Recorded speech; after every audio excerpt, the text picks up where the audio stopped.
What stands out about him as a true freshman? He doesn't seem to be fazed by, I kept asking him all week, are you going to be scared? And he's like, no, Coach, I've been waiting for this. So, and he wasn't scared. He's an even-keeled kid. He can handle, being coached. He works at it. He works hard at it. It's a pleasant surprise. He's got the tools athletically, too. He does have the tools. He's athletically, can run, great ball skills. So, everything that you need in a wideout. We just got to get him to gain some weight. You just never know as a coach though until you get out there in front of people. You have an idea, but you don't really know. You think that you've seen him make plays in practice and they either can do it or they can't. It was good. But it was good that Mathis played 20-some plays. Javon played 40-some plays to take some off of him and try to keep him fresh. And that's going to be the thing that that I'll have to work through. Because Sheldon's on special teams and being able to keep him fresh and playing fast. Seems like DeKeel and Jordan kind of did some of the dirty work over the middle. I guess talk about their development and DeKeel's been here since I got here, and a great surprise not a surprise. It's great to have him and Jordan in the inside because they complement each other. Whether or not one's at Y or one's at H, they complement each other. They understand what we want. They know the offense. They know where they need to be. So, it is good to have those guys, making those catches over the middle, and then they help balance out the room as far as Sheldon being young and Burn is still young, and Mathis is he's an older kid but hadn't played. So it's a good balance for the younger guys to know that Jordan and DeKeel can go out and take some of the pressure because you really don't worry about those two because they've done it and then what they're going to bring to the table. How would those older kids accept it? You've got a competitive room there where all those guys want to play. That's the biggest thing for me is that you need to earn to be able to play. Whether or not we're up 50 to zip or it's a tight game. Just because you practice and we grade practice. Coach makes us grade practice. And he really watches it. So it's not one of those things where just because you go out and practice every day that you're going to get playing.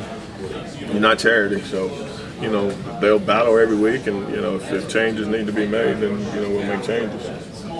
A couple plays with Javon I want to talk about. The one the ball was thrown just a little bit behind him at the goal line. Right. Obviously, you'd like that ball to be, but I guess you'd also like him to. You'd like for him to catch the one where he was running across. We were running across and around. Had him open, yeah. Yeah, that's just stuff that we'll keep working on. Yes, obviously you want it out in front of him, but I told him, I said, touch your hand, so you should have caught it. He's like, Coach, I was like, it's our job to make plays. The one he caught it going down the middle where he had to turn and catch it.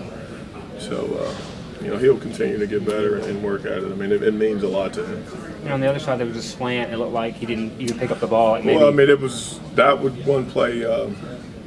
They blitzed on it, so he needed to speed up a little bit and get his head around. Skyler fired it in there. So if he gets around and gets his head around, I think he'll catch it and he probably would have scored. If that's the problems from week one, you're doing okay. But there's just still, there's a lot that we all got to work on.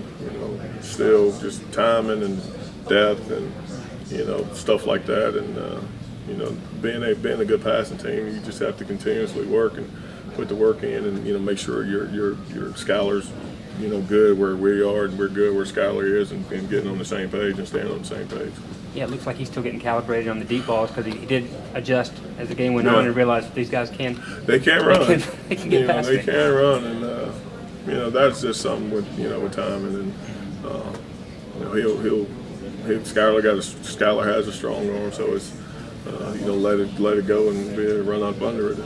But I told Skyler, was like, they caught it. The best thing about it is that you didn't overthrow them. And, would we like for them to be to run up under and catch it and go? But, you put it on them and they play. So now we just got to, if we're not scoring, with the run and the catch, we got to be able to score, as a whole group in the red zone, the score zone.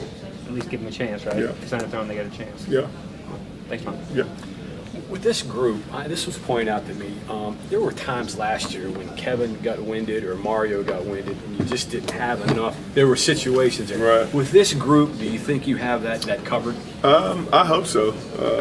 Like I said earlier, it's one of those things where you're not going to play just to play. Kevin and Mario last year were tapped the helmet sometimes, and I had to totally ignore it. And because they were older. Now I don't know if I can do that with Javon because he's a freshman, and Sheldon burns a whole lot of energy because he gives it. I mean, and they all give it what they have. So it's just being comfortable with the next guys going in, and that's why Mathis has earned the right to go in. And he played 20-some plays, and so it's. It's still good. We're still developing those guys. I mean, who's going to go in next? That's still a development.